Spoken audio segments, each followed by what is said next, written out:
Good morning students. आज हम start करने जा रहे हैं दर्पण समीकरण या दर्पण सूत्र। ठीक है, दर्पण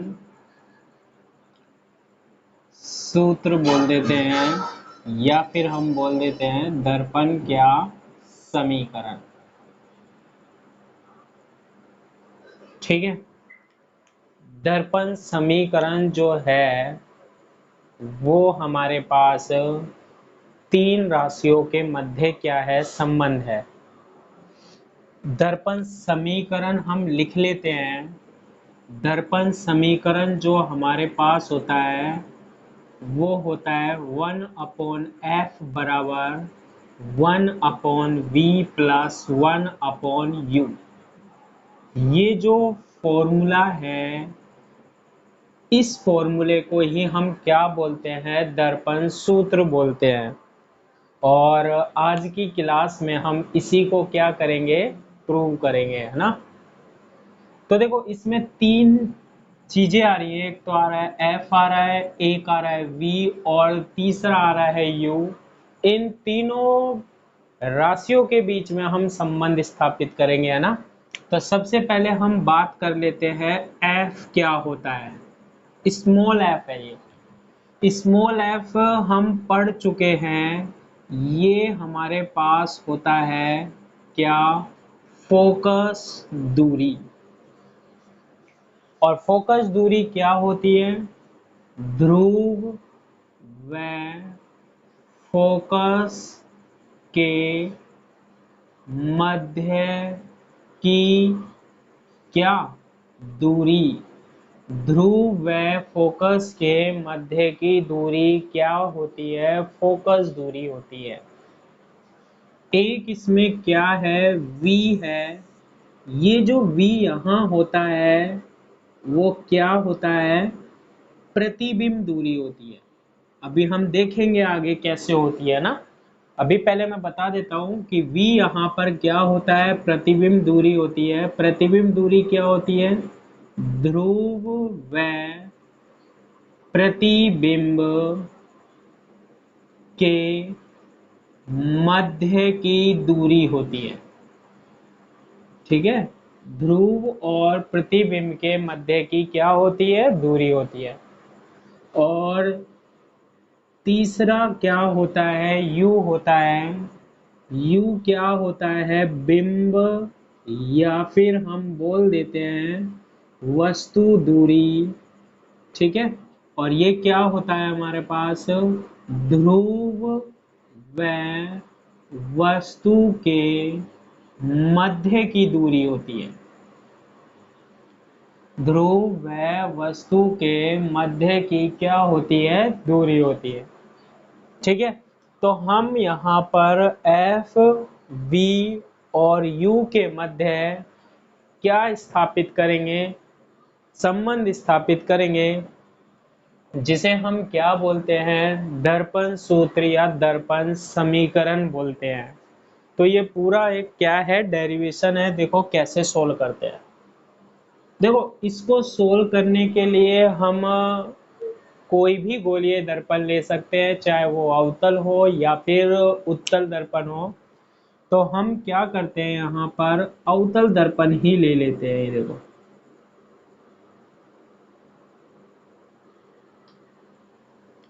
अवतल दर्पण मैंने आपको बताया था कि ये कांच के खोखले गोले में से हम काटते हैं और इसके कौन से पृष्ठ पर हम पॉलिश करते हैं, उभरे हुए पृष्ठ पर क्या करते हैं, पॉलिश करते हैं।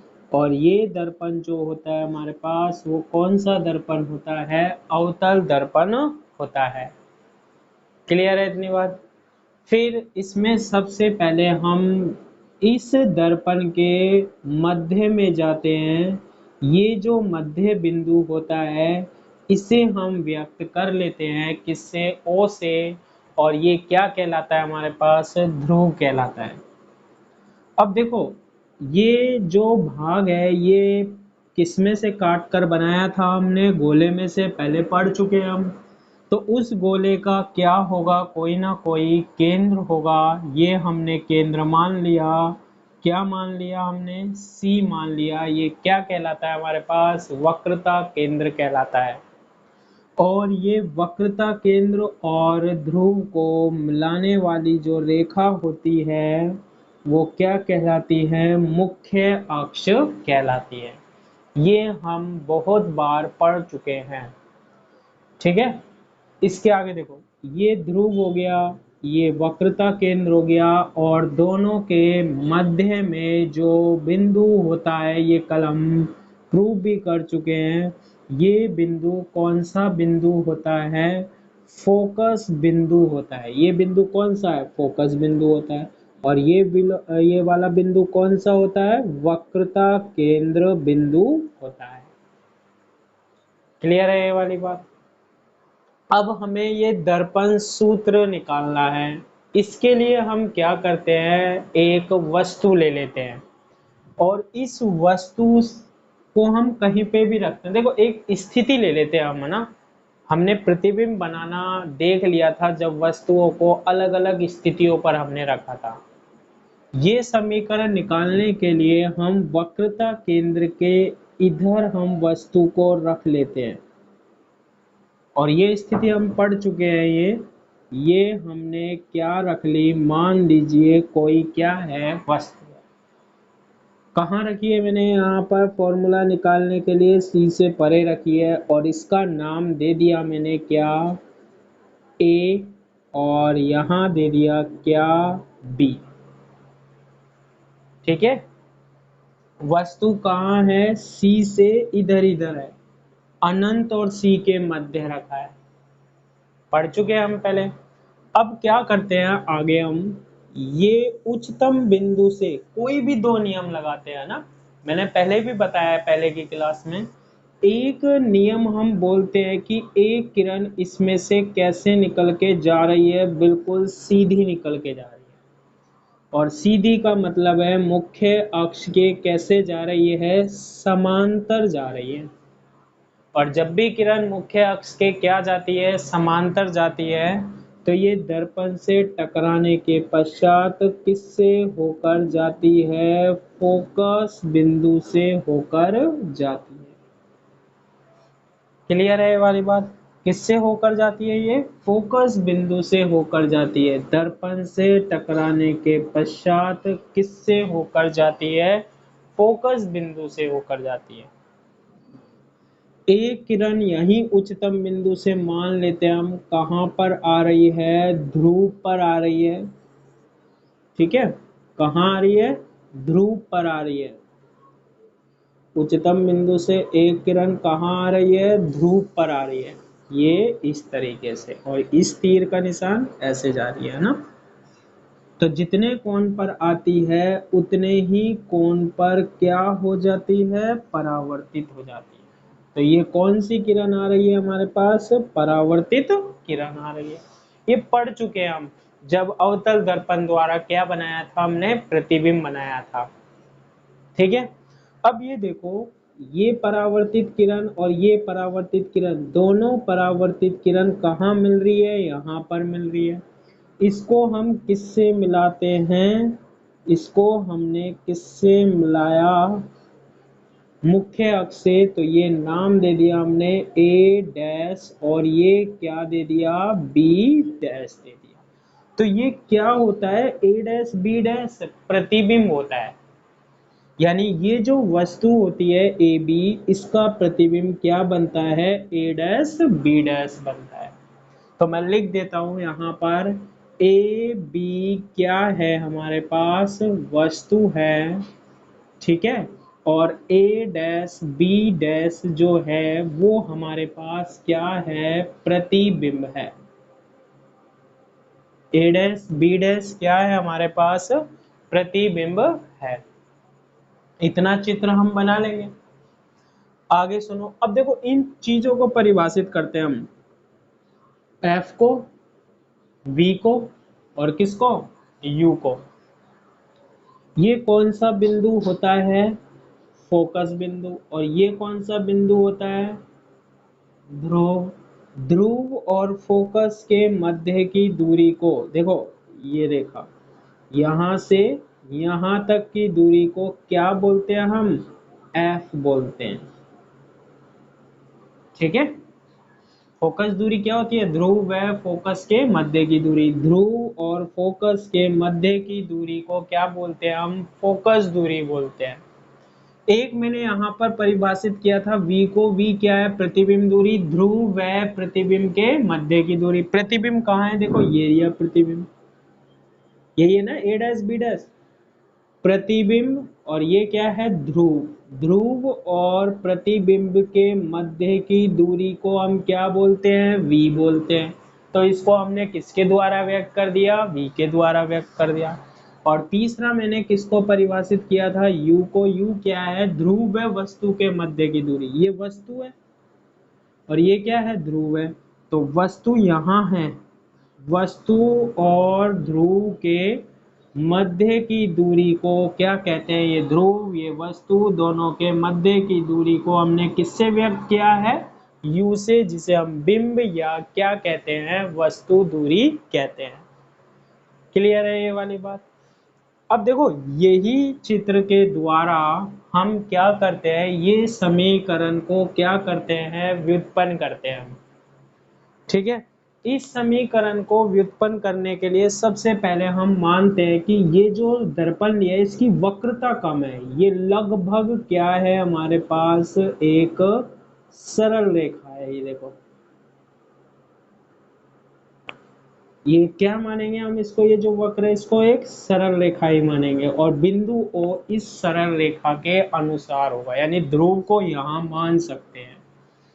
ठीक है, अब देखो आप इसको आगे कैसे व्युत्पन्न करते हैं। देखो, इसको व्युत्पन्न करने के लिए देखो, चित्र बना लेना यहाँ तक है ना। अब देखो आप, मैंने क्या कहा कि इसको हम किसके द्वारा व्यक्त करते हैं? एक सरल रेखा के द्वारा। ये एक क्या है? सरल रेखा है। ठीक है, अब देखो, इसमें मैं दो त्रिभुज ले लेता हूं ये समीकरण निकालने के लिए। कौन कौन सा? देखो यहाँ देखना, ए डैश बी डैश और ये बिंदु क्या है? एफ। ध्यान से देखना, ये वाला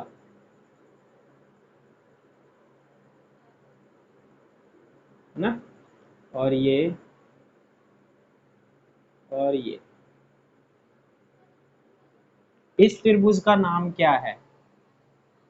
इस त्रिभुज का नाम क्या है? ए डैश बी डैश और ये एफ।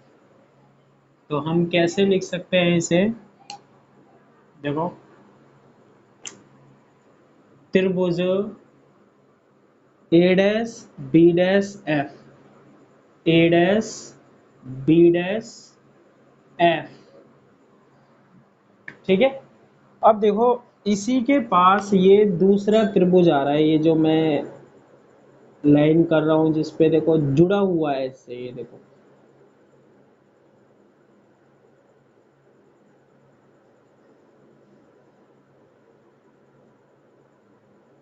दिखाई दे रहा है, और ये लाइन।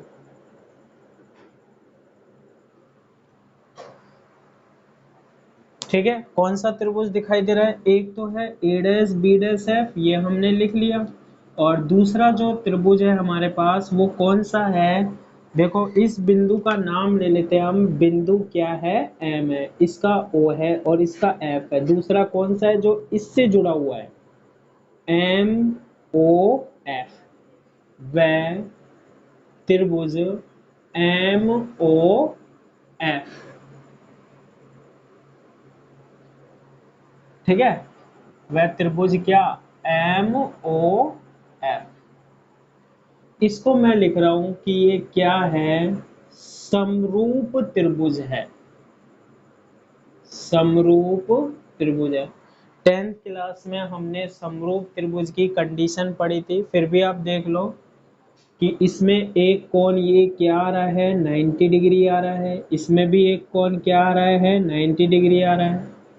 आ रहा है, और ये जो कोण है, ये कोण और ये कोण भी क्या है? बराबर है। कौन से कोण है ये? शीर्ष अभिमुख कोण है। ठीक है, ये कोण तो कितना है देखो इसका, ये कोण 90 डिग्री है इसमें एक कोण, और इसमें एक कोण कौन सा हो गया, ये 90 हो गया है ना।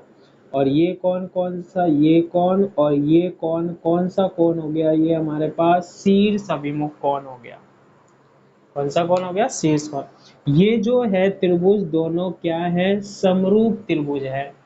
अब समरूप त्रिभुज की कंडीशन क्या होती है, देखो इसको ऐसे समझ सकते हैं, एक त्रिभुज ये है और एक त्रिभुज ये है, इसका नाम दे दिया ए बी सी, इसका नाम दे दिया ई एफ जी।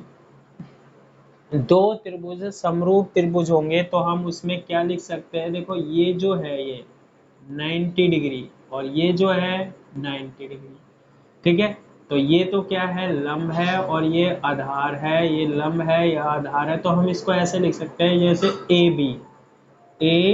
बी इसका लंब बटा ई एफ बटे क्या, ई एफ बराबर इसका आधार क्या, बी सी बटे इसका क्या, एफ जी। इस तरीके से हम इसको क्या कर सकते हैं, लिख सकते हैं, ठीक है। तो ये दोनों त्रिभुज समरूप त्रिभुज है, तो इसके लिए हम लिखते हैं, देखो पहले इस त्रिभुज में देखो, आप इस त्रिभुज में ये है लंबवत रेखा, इसका नाम क्या है, ए डैश बी डैश। तो क्या लिखेंगे हम, ए डैश बी डैश बटे इस वाले का देखो क्या है, ओ एम। तो क्या लिखेंगे, ओ एम बराबर से इसका आधार क्या है, देखो आधार वाली बात करी थी मैंने, इसका आधार क्या है, ये बी डैश एफ, क्या है, बी डैश एफ, क्या लिख देंगे, बी डैश एफ। और इस दूसरे वाले त्रिभुज का क्या है, ओ एफ, तो यहाँ पर क्या लिख देंगे हम, ओ एफ लिख देंगे। आ गई बात समझ में। अब देखो ओ एम क्या है, ओ एम ये किसके बराबर आ रहा है, ए बी के, देखो ये समांतर रेखा है, ए बी किसके बराबर आ रहा है, ओ एम के। तो हम लिख सकते हैं ए बी बराबर किसके, ओ एम के। तो हमारे पास यहाँ पर क्या आएगा, ए डैश बी डैश बटे ओ एम की जगह क्या लिख देंगे हम, ए बी बराबर, और इसको हम ऐसा कैसा लिख देते हैं क्या, बी डैश एफ बटे क्या, ओ एफ, इसे दे देते हैं हम समीकरण नंबर क्या, एक। आ गई बात समझ में। तो ये तो कौन से त्रिभुज में लिया हमने, ए डैश बी डैश एफ में और ओ एम एफ में, ठीक है, इतना ध्यान से कर लेना। अब देखो इसमें दो त्रिभुज और बन रहे हैं, अब वो त्रिभुज कौन कौन से बन रहे हैं उनको भी समझना, देखना जहां मैं लाइन कर रहा हूं ना। एक तो ये देखो, ये वाला, ये सांप जैसा चल रहा है, एक तो ये त्रिभुज, ठीक है, और ये यहां तक आ रहा है ऐसे। पहला ध्यान रखना, भूल मत जाना। और ये मिल गया एक त्रिभुज। एक दूसरा देखो आप, ये वाला देखो, ये रेखा आ रही है, ये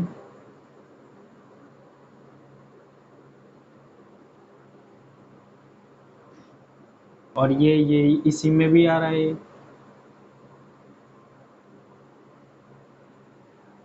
अब कितने त्रिभुज दिखाई दे रहे हैं आपको, कितने दिखाई दे रहे हैं, फिर दो दिखाई दे रहे हैं। कौन कौन से दिखाई दे रहे हैं, देखो एक तो दिखाई दे रहा है, देखो मैंने ये लाइन ऐसे करी है, ये दोनों के लिए ये लाइन तो कॉमन आ रही है, ए डैश बी डैश और ओ, त्रिभुज ए डैश बी डैश ओ व। अब देखो दूसरा त्रिभुज कौन सा है, ये वाला ए बी ओ, वह त्रिभुज ए बी ओ क्या है हमारे पास, समरूप त्रिभुज है। क्या है, समरूप त्रिभुज है। देखो इसमें भी वही एक क्या आ रहा है, 90 डिग्री आ रहा है, इसमें आई रहा है 90 डिग्री, ठीक है। और देखो इसमें ये कोण और इस त्रिभुज का ये कोण क्या है, बराबर है, ये वाला।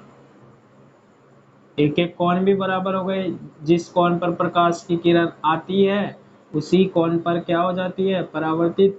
तो ये कोण और ये कोण क्या होते हैं, इसमें बराबर होते हैं, वैसे भी बराबर हो रहा है।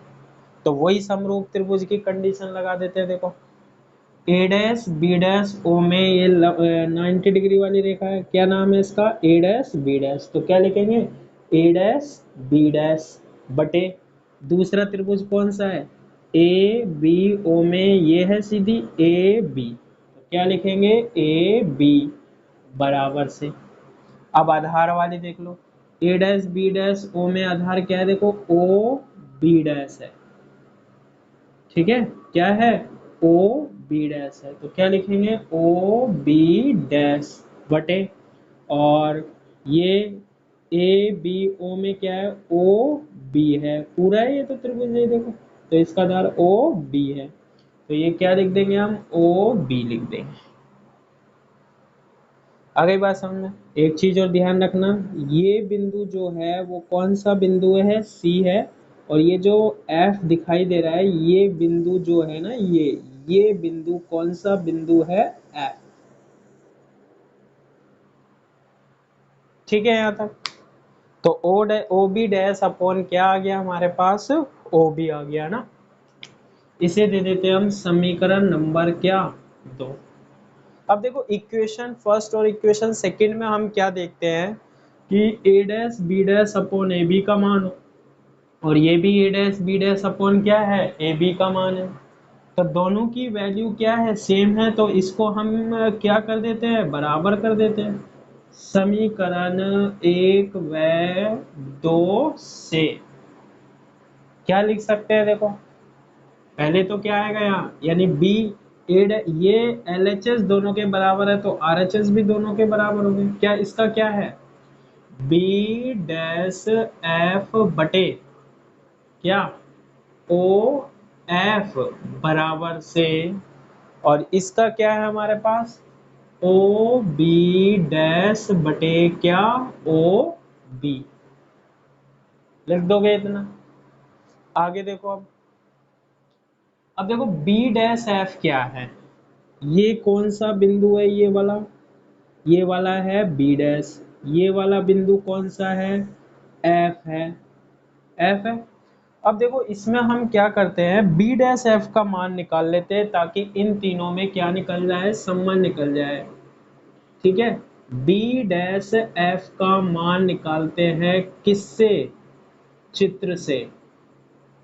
किससे मान निकालते हैं हम, चित्र से। किसका मान निकालते हैं हम, बी डैश एफ का मान निकालते हैं, ठीक है। चित्र से किसका मान निकालते हैं, बी डैश एफ का। देखो ये पूरी दूरी को कितनी है, ये ओ बी डैश है, तो इसको लिख दिया मैंने ओ बी डैश।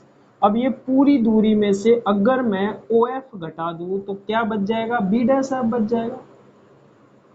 ये जो पूरी दूरी है वो कितनी है हमारे पास, ओ बी डैश है, और ओ बी डैश में से ओ एफ हटा दे, ओ एफ हटा दे तो ये क्या बचेगी, बी डैश एफ बच जाएगी।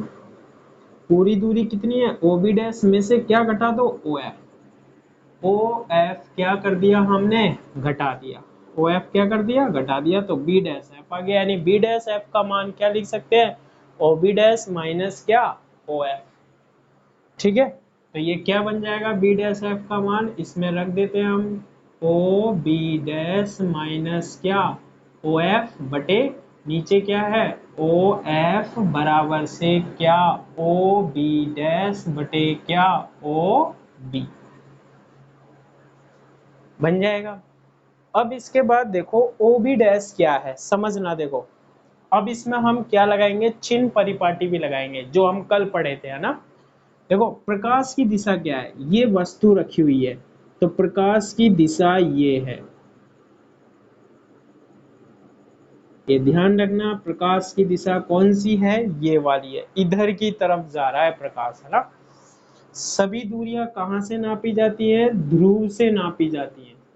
कहाँ से नापी जाती है? ध्रुव से। अब देखो ये O है और ये B डैश है। O B dash, B dash क्या है? ये क्या है? ये प्रतिबिंब है ये। यानी O B डैश क्या है? O B डैश को मैंने क्या माना था? V माना था। O B डैश को क्या माना था मैंने? V माना था। माना था। तो O B डैश हम क्या लिख सकते हैं? V लिख सकते हैं। ध्रुव से प्रतिबिंब की दूरी, ये प्रतिबिंब था A डैश B डैश, क्या कहलाती है? V कहलाती है। तो मैंने क्या लिख दिया? V। अब चिन्ह परिपाटी और लगा लो साथ में। देखो प्रकाश इधर जा रहा है जबकि प्रतिबिंब कहाँ है? यहाँ है। तो आपको नापने के लिए वहां से कहाँ आना पड़ेगा? ध्रुव से इस दिशा में आना पड़ेगा। प्रकाश उधर जा रहा है, आपको कहाँ आना पड़ेगा? इधर आना पड़ेगा।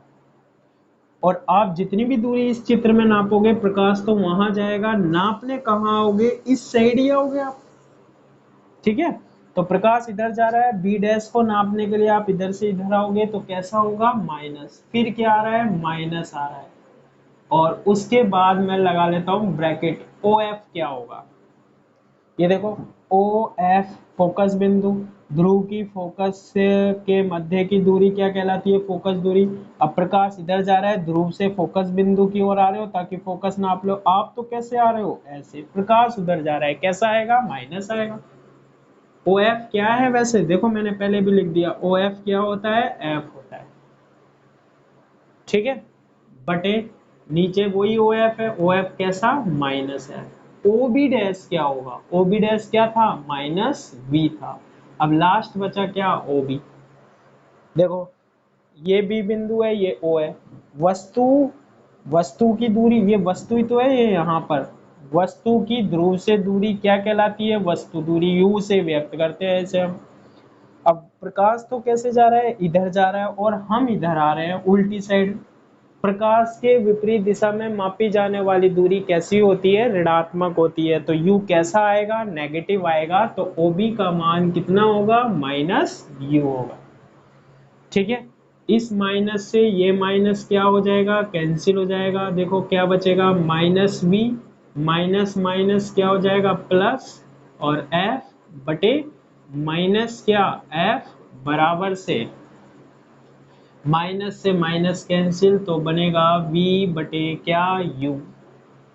इस u को इससे क्या कर लो? गुना कर लो तो क्या बनेगा? Minus v into you plus u को f से गुना करो। u इंटू एफ बराबर f को v से गुना करो माइनस v इंटू क्या? f आ जाएगा। बना लोगे इतना? अब लास्ट ये हमें रिजल्ट ये चाहिए, 1/f बराबर होता है 1/v प्लस 1/ क्या होता है? u होता है। ठीक है। तो इसको हम कैसे समझा सकते हैं? देखो हम क्या करते हैं, u v f से क्या दे देते हैं? भाग दे देते हैं। u v f से क्या कर देते हैं? डिवाइड कर देते हैं हम, है ना। और जब भी हम u v f से डिवाइड करेंगे, देखो माइनस तो आ रहा है तो माइनस तो हम लिखेंगे ही। प्रत्येक पद में देखो आप, पूरे पद में, है ना। तो पहला क्या है? वी यू बटे किसका दोगे? यू वी एफ का। फिर आ रहा है प्लस, फिर क्या है पद? यू एफ किसका? यू वी एफ का। फिर आ रहा है माइनस, क्या है? वी एफ किसका डिवाइड? यू वी एफ का। अब इसमें क्या कैंसिल कर दो? देखो ये नीचे uv ऊपर uv, uv से uv क्या हो जाएगा? कैंसिल। ऊपर क्या है? f, नीचे भी f कैंसिल, u से u कैंसिल हो जाएगा। यहाँ v f से v f क्या हो जाएगा? कैंसिल। तो यहाँ क्या बचेगा? माइनस। ऊपर एक बचा, नीचे क्या बच रहा है? f बच रहा है। फिर आ रहा है प्लस, ऊपर कितना बच रहा है? 1, नीचे क्या बच रहा है? v बराबर से ऊपर क्या बच रहा है? माइनस आ रहा है, ऊपर एक और नीचे क्या बच रहा है? u बच रहा है। ठीक है। अब आपको आगे क्या करना है, इस f वाले पद को तो बराबर के बाद ले जाना है और u वाले पद को बराबर से पहले लेके आना है।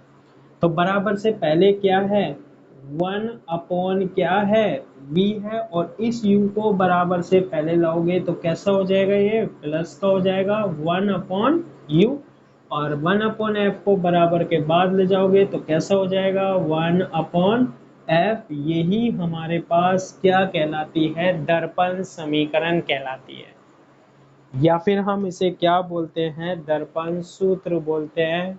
ठीक है, इम्पोर्टेंट है, प्रूव करवा लेते हैं कि दर्पण समीकरण को हम कैसे व्युत्पन्न कर सकते हैं।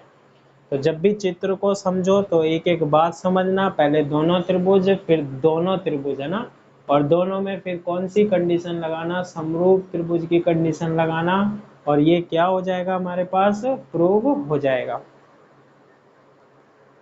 ठीक है,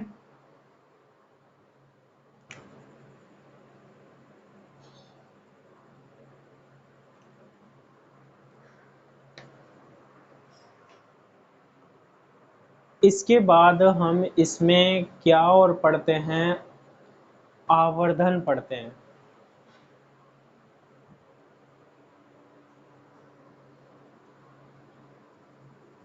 चलो आवर्धन हम नेक्स्ट क्लास में पढ़ेंगे।